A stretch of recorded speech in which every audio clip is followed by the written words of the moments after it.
So we are not looking at the double underpass, although we are going to look at the elbow push off of it.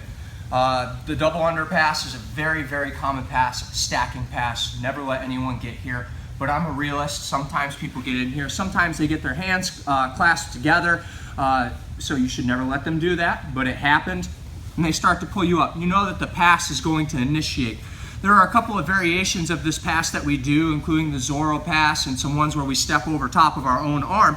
But the standard one, when we come up and your hands are locked, a lot of times we'll expose the elbows when the person's starting to pass. It also includes the ones where people start pulling, putting the thumb in the collar and putting pressure. It exposes that elbow. So the people that are going to be good training partners, we're going to come underneath. You're going to clasp your hands together. You can pinch your elbows and you can pull them up, and then we're going to start to cut the corner. All right, you're on top. All right, so I fall asleep. Josh caught me here. This is a bad position, ladies and gentlemen. Obviously, I want to try and walk my body away, but he sucks me up, and I know that the next step is that he's going to cut the corner. So when he starts to turn, it's going to expose that elbow. And the further into the turn he gets, the more exposure of that elbow. Even if he tries really hard to hide it by pinching, the act of walking exposes it. There's nothing he can do about that. So we're going to turn a little bit right here, and he starts to turn.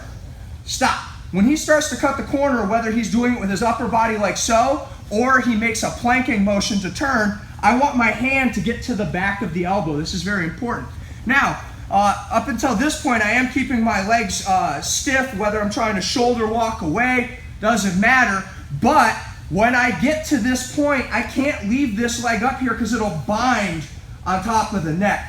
So when I do start to push this elbow, and I'm in that thumb down motion just above the elbow onto the tricep, I'm going to start to push, and I let my leg come off the top of the head. Watch that one more time. So he starts to cut the corner, I'm elbow pushing and come off the head, and you can see that I'm straightening this arm. One of the mistakes that people make is that they'll either push the arm and let it go, in which case he's going to turn back. That's going to be terrible. What I want you to do is use this as much of a chalk as a push. So I want my arms straight, and then I want to move my hips. A lot of you get your hips out and then you let go of this arm immediately. He starts to lay on the legs, and that's a problem.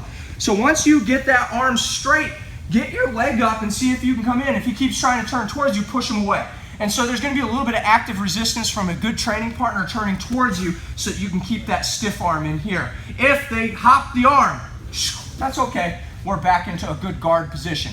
Don't ever let anyone pass your guard so you can hit them with an elbow push. It's not a good move in the sense that it gets you ahead. It's a good move in the sense that it triages and it gets you back into the game. It's kind of a reset.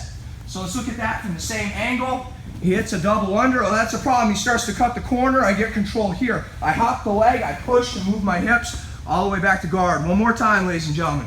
He starts to cut the corner. Oh, bummer. Palm on the back of the elbow. I'm pushing. Control. If I can get into him, I get into him. Come up on top. Make sense, ladies and gentlemen? Yes, let's get it. 1, 2.